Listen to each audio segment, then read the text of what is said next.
Voces y Saberes. Un podcast que aborda temas sobre educación y comunicación. Voces y saberes, ven a escuchar. Ideas que vuelan, vamos a explorar.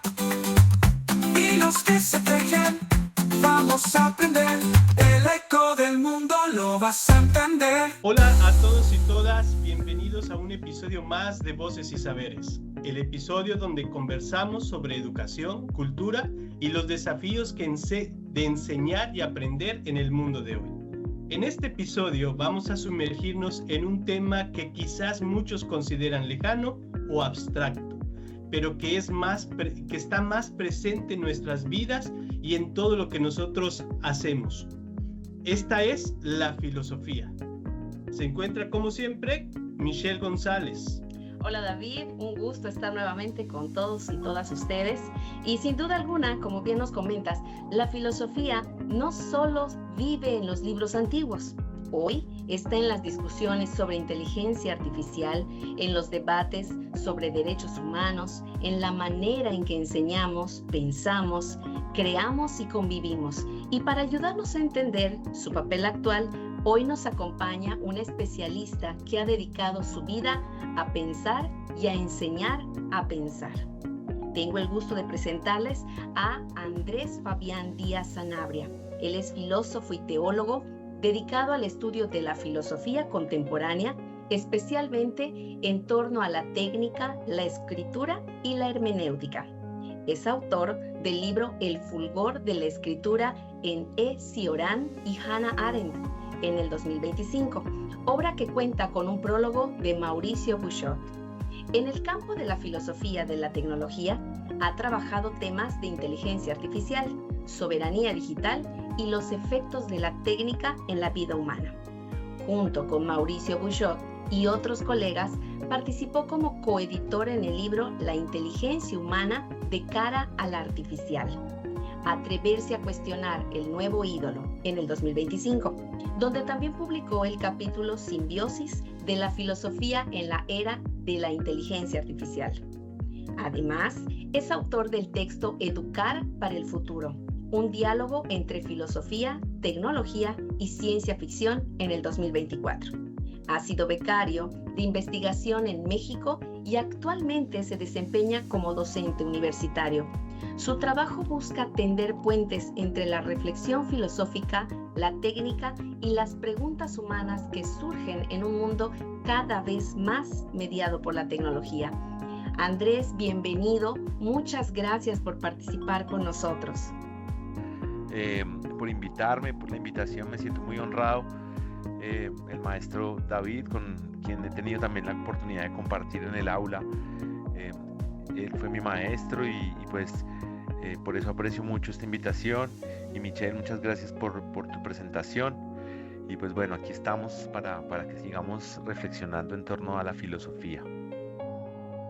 Bueno, Andrés, también es un gusto para mí el tenerte aquí en Voces y Saberes y conocer un poco más de cómo tu trayectoria como docente, como profesionista, como filósofo ha ido creciendo paulatinamente.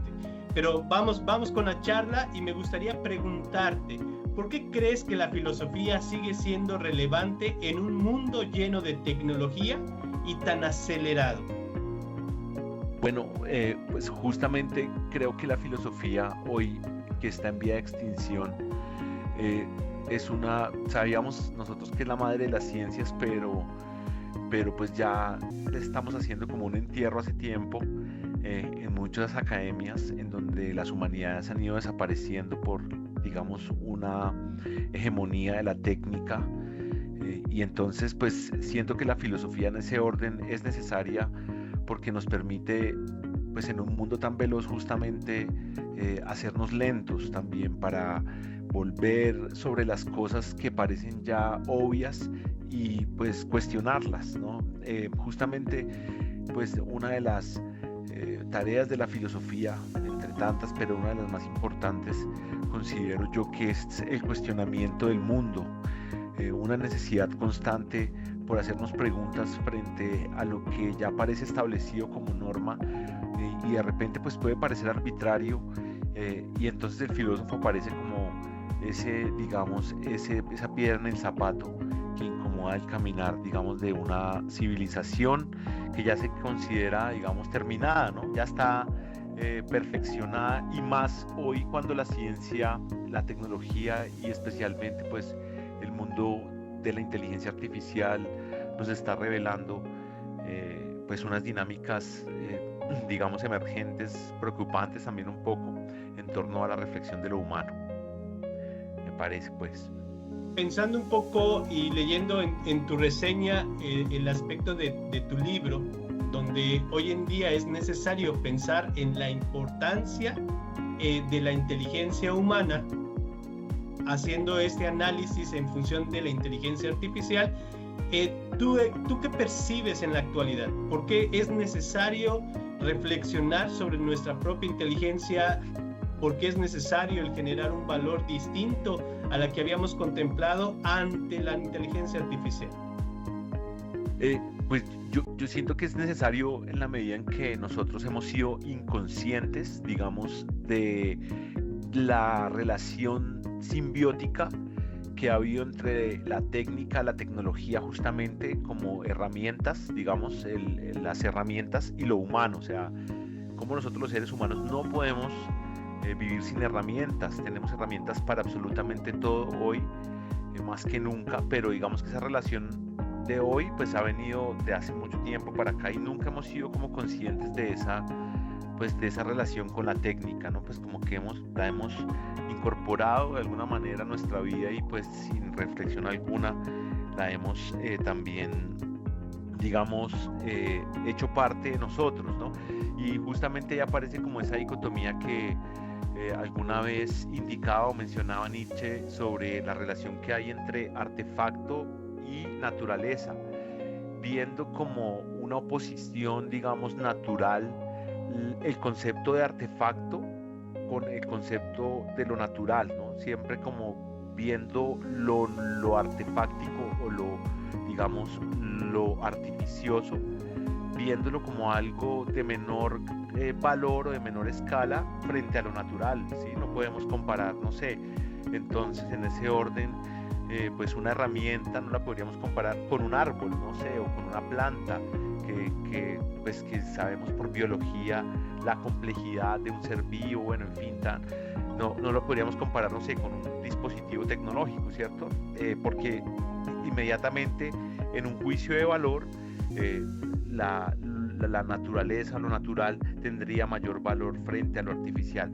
Ahora bien, yo pensando en esa relación de que indica Nietzsche, para pensar esta pregunta también, creo que justamente es necesario que hoy nosotros sigamos pensando esa relación, más cuando aparece algo que nunca habíamos tenido, que es inteligencia artificial. O sea, que digamos que obviamente necesita de la inteligencia natural, de la inteligencia humana, para poderse, digamos, realizar. O por ejemplo, nosotros escribimos un prompt y pues con eso damos una orden. Entonces hay una relación, pues obvio,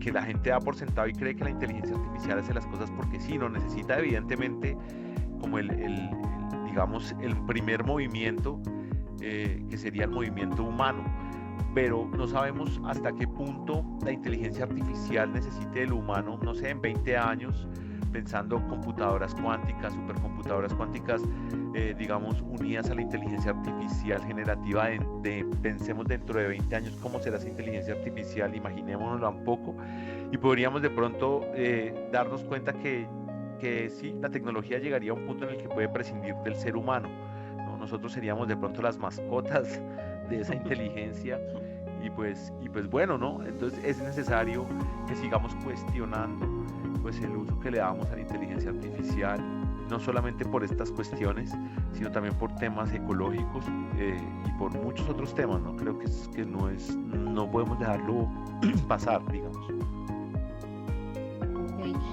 A mí me llama mucho la atención. Entiendo que la inteligencia artificial llegó para quedarse y es algo con lo que tenemos que aprender a vivir, a trabajar y a utilizarlo, como bien comentas, como una herramienta del ser humano. Igual previamente comentabas que hoy en día la filosofía se mira como en proceso de extinción, el área de las humanidades que ha ido como que decayendo un poco, que ya no tiene el realce que habitualmente se tenía o tuvo en su tiempo. Sin embargo, a mí la filosofía me encanta, y pues como docente también de esta área, me gustaría preguntarte qué habilidades concretas consideras que desarrolla la filosofía que resultan clave tanto para la vida profesional como para la vida personal y actual. Muchas gracias, Michelle. Pues considero que tal vez siento que las personas que estamos como en este trabajo pues de la docencia, y especialmente la docencia de filosofía o la enseñanza de la filosofía, nos enfrentamos pues a muchas cuestiones, ¿no? Considero que pues la filosofía primero no debiera ser una carrera, y por eso creo que en el fondo está bien que pues se vaya teniendo o siendo cada vez más pequeña esa comunidad, en la medida en que tiene que la filosofía cuestionarse también desde el ámbito académico y desde las grandes academias y las grandes, digamos, tradiciones. Tiene que irse cuestionando sobre el papel de sí misma, ¿no? Sobre mirarse su propio ombligo y reconocerse de repente, pues, innecesaria, ¿por qué no? En un momento, ¿no? No está mal. Por eso muchos filósofos de esta contemporaneidad, cuando les preguntan, pues, sobre su ser filósofos, ellos niegan eso, ¿no? Pensar en Cioran, que habla de la antifilosofía, o Hannah Arendt, que nunca se reconoció como filósofa, sino más bien como una teórica política.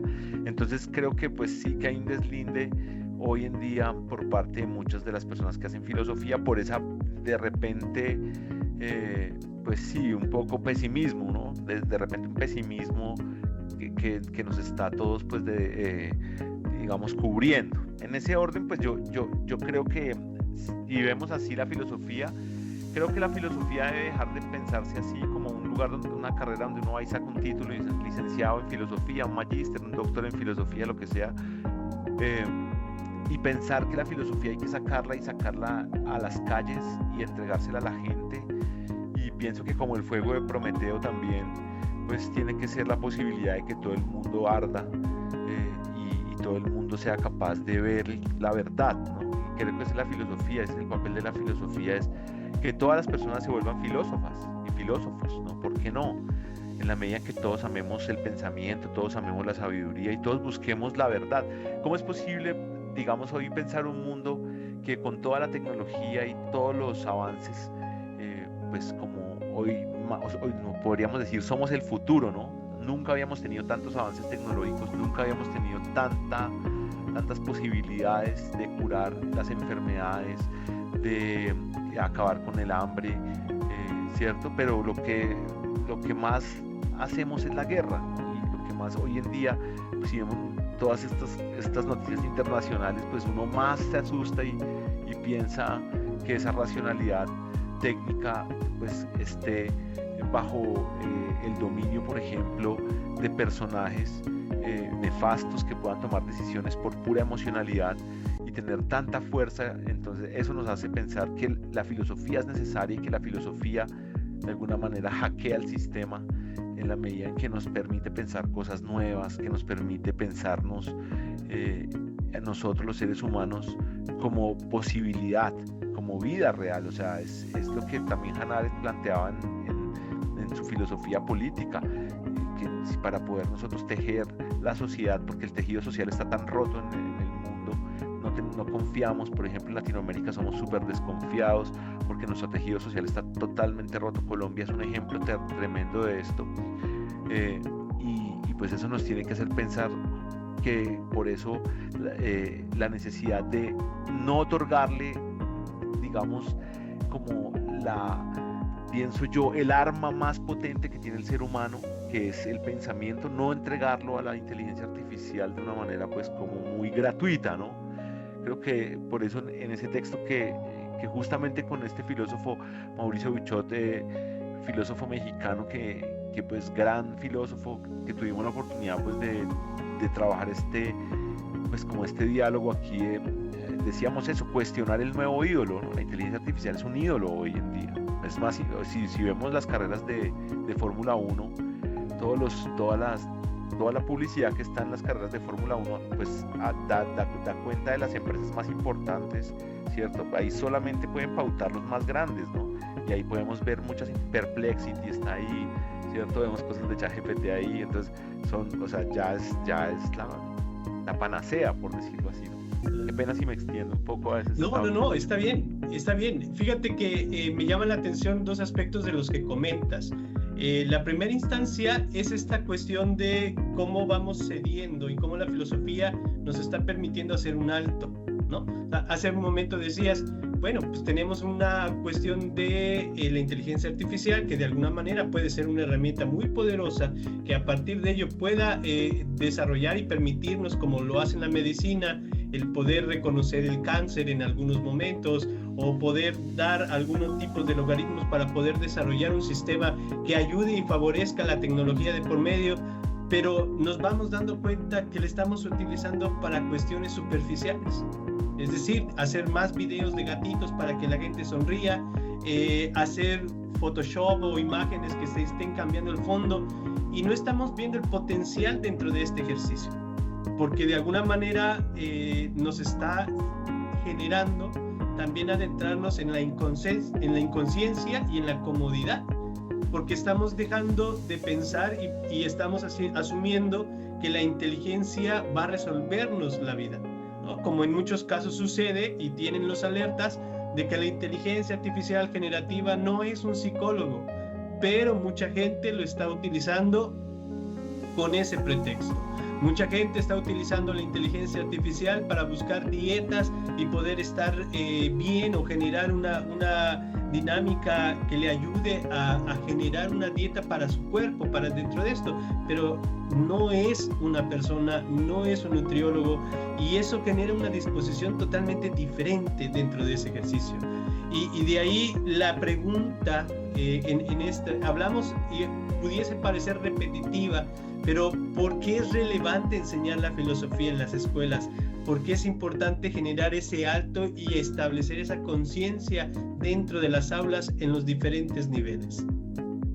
Pues yo pienso que aquí, gracias maestro, sí pienso que esa reflexión justa de la banalidad, digamos, del mundo y de la manera como nosotros vivimos, esa relación con las cosas, con las tecnologías, esa banalización incluso de la responsabilidad, ¿no?, que es relacionarnos con esta inteligencia artificial, pues denota también, porque este concepto de banalidad y banalización, sobre todo de banalidad, pues que es de Hannah Arendt, hablando de la banalidad del mal, pues ella lo refería pues a temas como al de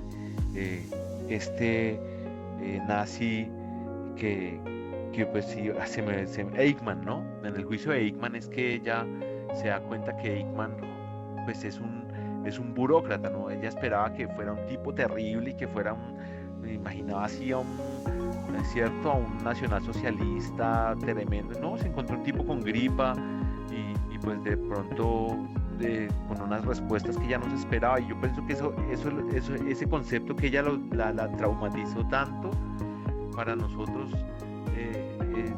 se nos viene también como una verdad muy fuerte, y es que en las aulas hoy más que nunca la gente no quiere pensar, ¿cierto? Y cuando nosotros no pensamos, terminamos como Eichmann obedeciendo solamente, ¿cierto? Y el problema es que yo creo que si nosotros en el aula no generamos pensamiento crítico, no generamos cuestionamiento, no generamos pues de alguna manera debate, ¿cierto? Y buscamos argumentos y verificamos las verdades que se nos aparecen como ciertas o como canónicas, pues si nosotros no hacemos eso, simplemente nos están formando para obedecer, ¿cierto? Y cuando nosotros lleguemos al trabajo, pues perfectamente pueden hacer lo que quieran con nosotros, que nosotros no vamos a protestar. Entonces yo creo que la filosofía tiene que ser esa posibilidad de generar una sociedad en donde todos quepamos y en donde todos estemos cómodos, donde todos nos sintamos atendidos, donde todos seamos reconocidos en nuestros derechos. Entonces hay muchas cuestiones ahí que pues forjan la sociedad como como un tejido. Vuelvo otra vez a ese tema nuevamente, porque el aula es, o por lo menos en las aulas universitarias, ya hablando ya en el trabajo diario, en el aula universitaria nosotros nos encontramos justamente con la universalidad de personas, las diferencias que enriquecen las aulas y pues de repente pues nosotros enseñar un contenido de pronto plano, ¿cierto? De cero crítica, simplemente información, datos que llenen las cabezas de los estudiantes, van a hacer que esa sociedad enriquecida por lo universal termine volviéndose pues una sociedad, digamos, se me va el concepto, como para decir que es como igualitaria, como idéntica, perdón, ¿sí? Es una sociedad donde todos son idénticos, donde todos piensan lo mismo, y eso va a pasar con la inteligencia artificial, porque por ejemplo en estos días veía que cuando uno le pide algo a la inteligencia artificial, uno le pone a un estudiante que escriba un ensayo de 500 palabras y el estudiante inmediatamente va y escribe un prompt y dice a la inteligencia artificial que haga el ensayo de 500 palabras. Todo lo que uno le pide, se lo pide a la inteligencia artificial inmediatamente. Entonces uno cree, cuando obtiene la respuesta de la inteligencia artificial, uno cree que es la mejor respuesta que hubiera podido obtener, y el estudiante se conforma y perfectamente hoy pues estas inteligencias artificiales redactan mejor que un estudiante de pregrado, que un estudiante incluso de especialización, maestría o de doctorado puede llegar a eso.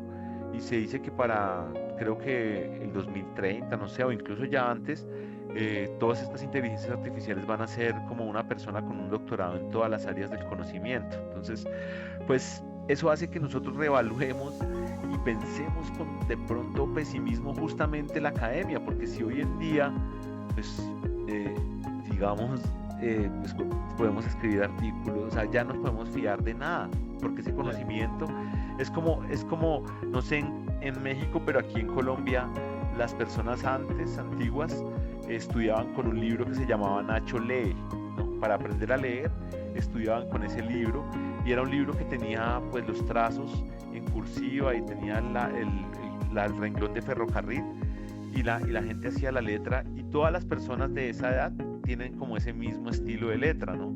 Entonces creo que eso es lo que va a estar pasando con la inteligencia artificial, y yo por lo menos hago un ejercicio que es infalible. Pues yo digo, ¿cómo puedo evaluar? O sea, evaluar filosofía, si yo les pongo a escribir un texto, entonces yo les digo, bueno, escríbanlo a mano, pero pues lo pueden estar copiando de la inteligencia, o sea, eso no me garantiza nada. Entonces mi ejercicio infalible como examen final siempre será encontrarme con los estudiantes cara a cara 10 minutos y evaluarlos de manera oral, y pues preguntarles por las cosas que hemos trabajado, y de esa manera si se aprendió o no, pues porque no tengo otra manera más, digamos, tangible de verificar eso, y creo que esa es la manera. Entonces mostrarles a ellos que tienen que dar razón, así muchas veces lo hagan con inteligencia artificial, todo pues.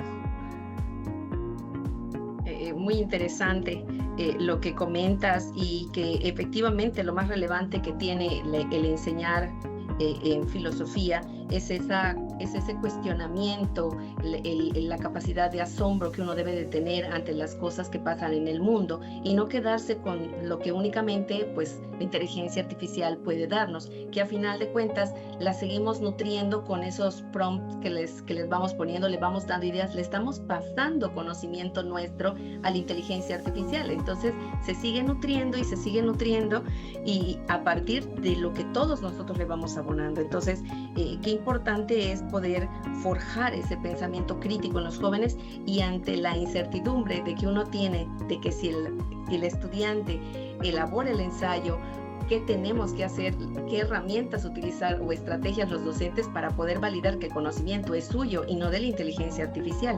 Entonces, el ir forjando todo esto para ir generando esta sociedad, este tejido que comentaba, en donde nuestras diferencias enriquezcan ese pensamiento, esas opiniones, ese argumento que nosotros podemos tener ante todas estas cuestiones.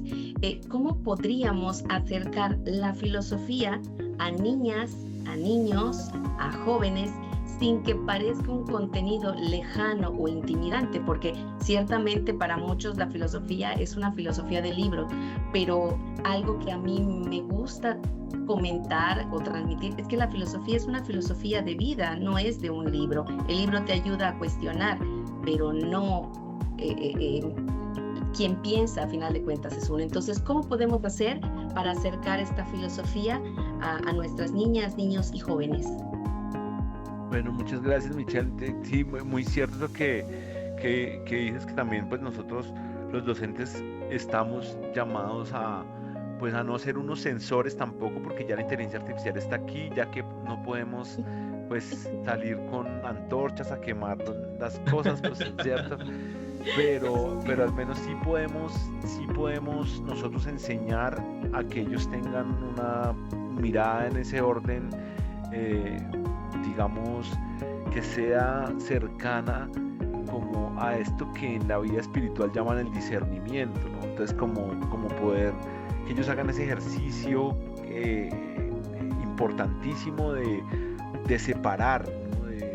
de sacar y de poder comparar entre las cosas, ¿no? Por ejemplo, pensaba que una de las cosas que no podemos dejar de lado, aun cuando muchas veces las aulas están llenas de estudiantes, ¿cierto? Ojalá pudiéramos dedicarle a cada estudiante un buen tiempo, ¿cierto? Pero a veces no nos da, y creo que algo que hay que rescatar en las clases, o por lo menos para poder enseñar la filosofía, transmitirla, yo no lo he hecho porque a veces me cuesta mucho, pero he empezado a hacer ese ejercicio o a hacerme más consciente de la necesidad de cultivar más el ejercicio del diálogo, ¿sí? El diálogo, del diálogo filosófico también, ¿no? de la posibilidad de, en torno a un tema, ¿sí? Volver una y otra vez. Recuerdo mucho un profesor que tuve que nos enseñaba algo de Wittgenstein, de filosofía del lenguaje, y entonces se quedaba él pensando siempre, o sea, una primera frase por allá del Tractatus, unas primeras frases, duramos todo un semestre en un párrafo de, no sé, 200 palabras, y él se iba, ¿no? Pero nosotros también nos íbamos con él, de alguna manera, pues si uno seguía la clase, al que está interesado, pues obvio lo llama eso. Entonces creo que pues para poder acercar a los niños, a los jóvenes, a la filosofía, y sobre todo que ellos se empiecen a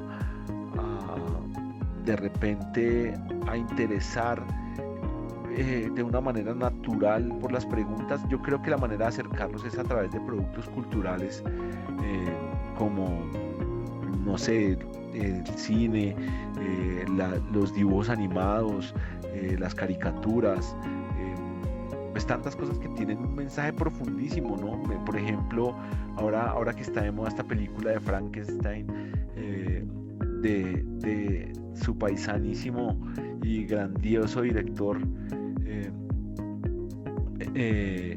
Guillermo, ¿qué es? Del Toro. Se me iba a decir Guillermo Cabrera Infante, casi digo, ¿no? Guillermo del Toro.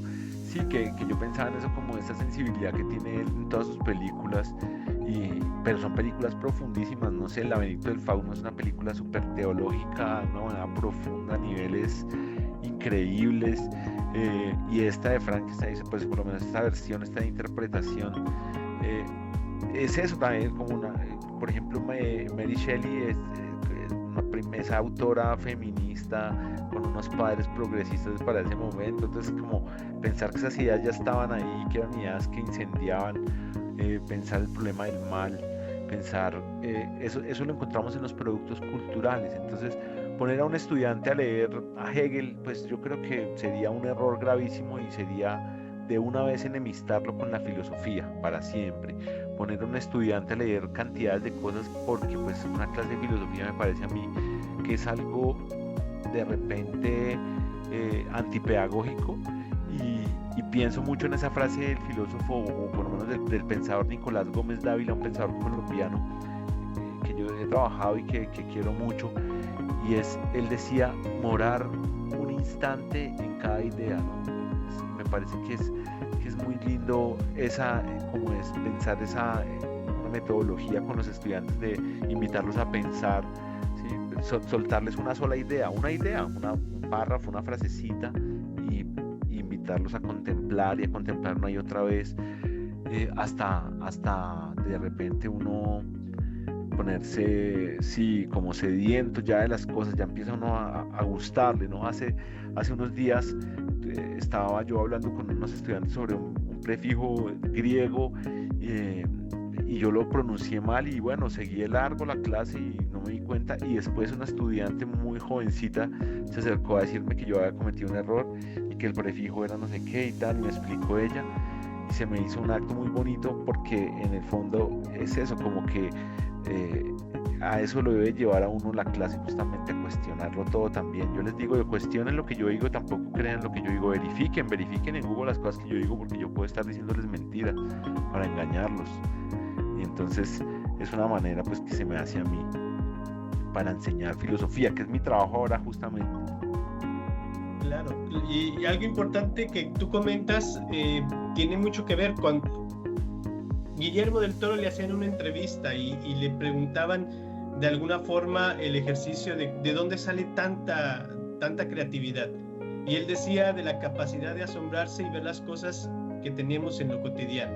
Entonces, pero él decía, no busco un solo formato, es decir, no busco sensibilizarme con una cosa o un espacio, sino que buscaba diferentes cuestiones. Entonces se iba al teatro, caminaba en el bosque, buscaba una buena película, leía un libro, pero decía no en un solo formato, sino en diferentes, y no de la misma cosa, sino que sean de diferentes situaciones, contextos, porque a partir de ello uno está dispuesto a escuchar todas las respuestas o todas las posibles respuestas que hay en el mundo. Y tal vez la filosofía ha carecido también de ese proceso de enseñanza, porque comúnmente lo hacemos de manera cronológica y no lo hacemos en función de los temas que vivimos actual. Por ejemplo, el concepto de inteligencia. ¿Qué autores han abordado el tema de inteligencia que nos puedan dar una respuesta y poder aplicarla al ejercicio de la inteligencia artificial? ¿Cuáles son los cuestionamientos que implicaría el poder reconocerla, si realmente es una inteligencia o es un mecanismo de algoritmos que responde a un estímulo que nosotros le estamos dando? ¿Cómo la inteligencia se nutre de la voluntad y de la curiosidad del ser humano? ¿Y cómo la inteligencia artificial puede carecer de esta, pero bajo el discurso muy humano nos hace permisibles y sensibles a decir, tal vez sí lo sea?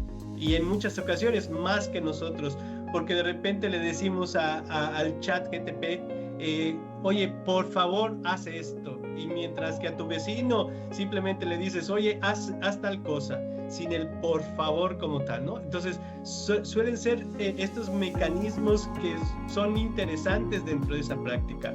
A mí también me encanta la filosofía, y el ejercicio es que uno, como tú dices, vuela, pero aquí el tiempo está volando.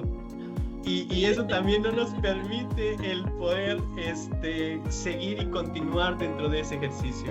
Los podcasts, ya nos comentaba también un amigo colombiano que algo que tiene el podcast es que es muy limitado en función de lo que uno quiere hablar, discutir, entre otras cosas. Pero eso nos da oportunidad después de poder generar otros espacios donde podamos seguir compartiendo y desarrollando dentro de esta práctica. Andrés, no quisiera yo cortarte porque me parece sumamente interesante la charla, pero me gustaría que nos comentaras desde tu experiencia, desde lo que tú has reflexionado, has escrito, nos comentaras esos 5 puntos que posiblemente nos deja el pensamiento filosófico y que debemos de tener muy en cuenta para poder visualizar el mundo tecnológico y acelerado que tenemos? Bueno, yo aquí escogí 5 para trataré de ser breve para poderlos desarrollar un poquito. Bueno, lo primero que yo pensé para considerar y para enseñar o aplicar un pensamiento filosófico, digamos, que tengamos en cuenta las personas, puede ser, el primero es preguntar antes de responder.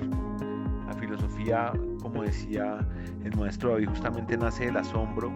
Sí, todo lo grande nace del asombro, y de la creatividad justamente nace del asombro también. Y la filosofía no es solo discurso, es capacidad de asombrarse. Y la filosofía no nace de la certeza, ¿no? Eso es, y no llega a certezas, siempre trata de vivir en el asombro también. Entonces esa sería la primera, preguntar antes de responder.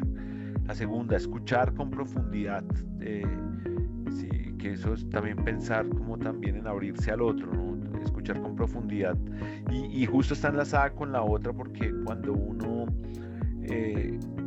como que, por ejemplo, no sé, algo que nos pasa en la vida común es acostumbrarnos a las cosas, a las personas, ¿cierto? Que siempre las tenemos a la mano, que siempre están ahí, pero de repente cuando alguien no está, o cuando alguien se va y lo extrañamos, y comprendemos que importante hubiera sido para nosotros asombrarnos con lo cotidiano, que cierto hubiera sido mejor eso. Entonces por eso creo que escuchar es eso también, abrirse como al otro, escuchar con profundidad. Es un ejercicio difícil, escuchar es muy difícil, pero vale la pena callar, porque uno puede estar callado, pero pues su cabeza está ahí hirviendo en pensamientos. La tercera de estas, digamos, de estos puntos es buscar razones y no opiniones vacías, ¿sí? Enseñar como a la gente a sostener lo que se dice, porque muchas veces como que veo yo que hoy en día la gente se queda con la doxa, con la opinión de la gente, y pierde la posibilidad de verificar información, ¿cierto? De contrastar, que creo que es lo que hoy nosotros más debemos hacer. El otro cuarto punto, pienso, es conectar la teoría con la vida cotidiana, como decía Michelle, algo muy importante y valioso que se me olvidó retomar, pero ahora lo retomo y lo recuerdo, que dijo sobre que la filosofía es una vida, ¿sí? La filosofía es vida, y por eso Sócrates hablaba de la bios filosóficos, ¿no? De la vida filosófica, de ser uno un filósofo. O sea, ser filósofo no es el que es licenciado en filosofía, sino filósofo es el que se cuestiona todo el tiempo y pues conecta la teoría con la vida cotidiana. Si es capaz de hacer eso, tampoco es una persona que se vuelve aburrida y que todo el tiempo está, ay, pero ¿por qué? Pero sino que pues no se queda tampoco con la apariencia del mundo, ¿no? Y hace que esas ideas se vuelvan una experiencia también. Y la última, creo que me parece importante, es educar la paciencia intelectual. Si pensar requiere tiempo, silencio y cuidado, como dice un profesor mío, Santiago Gordamalo, dice el profesor que escribir y leer es un ejercicio autista, y yo creo que sí es un ejercicio autista, porque es un ejercicio de estar consigo mismo de una manera necesaria, porque claro, como el mundo nos exige estar afuera todo el tiempo, salidos de nosotros mismos, en conversaciones, en chats, contestando correos, entonces como siempre estamos como en función de otros, es importante volver al silencio y a educar pues esa paciencia, ¿no? Yo siempre digo, la paciencia es la ciencia de la paz, ¿no? Es como es un ejercicio, y toda ciencia requiere sentarse horas, ¿no? También como cuando le preguntaban a una gran pianista que era lo más difícil de su arte, y ella decía siempre, la sentada, lo más difícil es sentarse, ¿no? Sentarse uno a estudiar, sentarse uno a leer, sentarse uno a aprender. Yo creo que es eso, ¿no? Pero entonces esos serían como mis 5 puntos ahí como que tenía para responder esto. Muy bien, ¿no? Y me parece sumamente interesante, y me quedo de alguna manera con esta cuestión de la paciencia, ¿no? El pensar requiere paciencia. Y lo digo porque en este mundo tan tecnológico, en este mundo tan rápido, tan envolvente, lo que menos tenemos es esta cuestión de dejar espacios de paciencia y de ocio para poder reflexionar, meditar, inclusive para poder estar inmerso dentro de estos puntos. Andrés, para poder cerrar este episodio, me gustaría que nos des como, no sé, o sea, algo que hayas dicho, no quisiera irme sin decir esto, o no quisiera quisiera provocar otro segundo episodio y quiero decir esto. Entonces, venga, ¿qué podemos decir? Bueno, pues yo no sé, pues muchas cosas que se me quedan ahí pensando, pero que estaba ahora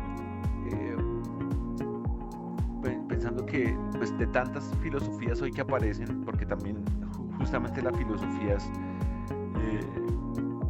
una ciencia que está en todas las direcciones relacionándose con el lenguaje, y volviendo a este tema de la filosofía de la tecnología y por qué es importante que sigamos hablando de ello, y que no solamente sea la filosofía para la tecnología o la filosofía, por ejemplo, en el caso de un filósofo que encontré en estos días que se llama Jean Ladrillard, de 1959, tiene un texto muy bonito que se llama Filosofía de la Cibernética, pero estamos pensando la filosofía de la cibernética de 1960 hacia atrás. Entonces hay cosas muy bonitas ahí que vale la pena retomar.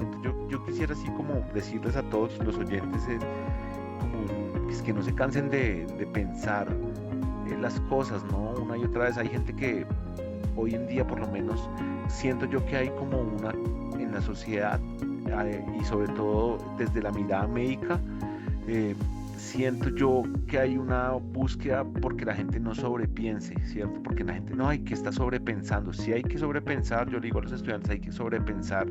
Claro, no hay que pensar las mismas cosas de la misma manera, hay que sobrepensar. O sea, si vamos a pensar las cosas, démosle vueltas, busquemos perspectivas, busquemos soluciones frente a cualquier tipo de problema. Y creo que, por ejemplo, para una sociedad como la de los jóvenes de hoy, que llaman esta generación de cristal, y a mí me preocupa porque pues yo estoy de acuerdo que sea una generación de cristal, y me gusta ese nombre porque son jóvenes que ya no permiten el maltrato, ya no permiten la burla, ¿sí? Como que esas cosas las están sacando de la sociedad, y me encanta eso. O sea, yo no veo que sea malo, está bien que sean de cristal, pero también que cuando se encuentren frente a la frustración y cuando se encuentren frente a la confusión, ¿sí?, puedan encontrar en la filosofía también herramientas para no quedarse allí, ¿sí? Como que la filosofía puede ser una terapia, leer filosofía puede ser terapéutico. Hoy en día pues está muy de moda este filósofo Byung-Chul Han, que escribe libros de 100 páginas muy fáciles de leer sobre cosas muy, digamos, cotidianas, y tiene un textico por ahí que yo he estado ojeando, no le he dado con juicio, pero es como, se llama Vida Contemplativa. Creo que es una manera también de acercarse a eso. Y es eso, como que los jóvenes se acerquen, no sé, a las manos de la abuelita y vean sus arrugas y vean en ellos la belleza y en las hojas de los árboles. Yo siempre pienso en Yucatán, y cuando pienso en Yucatán pienso en las flores de mayo, ¿no? Esas flores tan preciosas y los árboles nutridos. Entonces creo que esas son las cosas a las que debemos volver, y sacar la cara como de las pantallas que nos están de pronto sobreestimulando y haciendo una falsa idea del mundo. Y yo creo que el mundo está afuera, y ahí se hace con la gente, y se hace en el diálogo, y se hace en el sentido. Ojalá podamos seguir reflexionando en otro episodio, seguiría muy chévere. Totalmente de acuerdo. Pues definitivamente invitadísimo a estar nuevamente en algún otro episodio más adelante. Estaríamos encantados. Me ha encantado esta charla. Te agradezco mucho el que nos hayas compartido un poco de este pensar y aprender a pensar, que es una tarea muy propia de la filosofía. Yo me quedo con esa frase que dijiste al final del no se cansen de pensar. Me gusta me ha gustado, sobre todo porque habla de ese sobrepensar, del buscar diferentes formas de mirar en torno a un mismo tema, en torno a una misma cuestión. Y pues bueno, lamentablemente el tiempo nos ha ganado, y nuevamente te agradecemos, Andrés, por esta interesante charla de hoy. Y ya pues para ir cerrando, como bien se estuvo comentando, la filosofía no nos da respuestas fáciles, pero sí nos ofrece las herramientas para construir nuestras propias respuestas. En un mundo que cambia rápido, pensar despacio se vuelve un acto de resistencia, de claridad y de humanidad. Así es importante reconocer que la filosofía va más allá de la abstracción, pues cada uno de nosotros tenemos principios filosóficos que dirigen nuestras vidas cotidianas, por lo que es importante conocerlos y evaluarlos con la finalidad de ser más conscientes por dónde caminamos. Agradecemos a ustedes por permitirnos compartir estas voces y experiencias. No se les olvide seguirnos por Spotify, Facebook, YouTube. Te invitamos a compartir este episodio con quienes, como tú, quieren entender un poco mejor el mundo digital y el mundo interior. Recuerda que educar es comunicar y comunicar es educar. Sigamos aprendiendo juntos. Hasta la próxima. Hasta la próxima. Muchas gracias.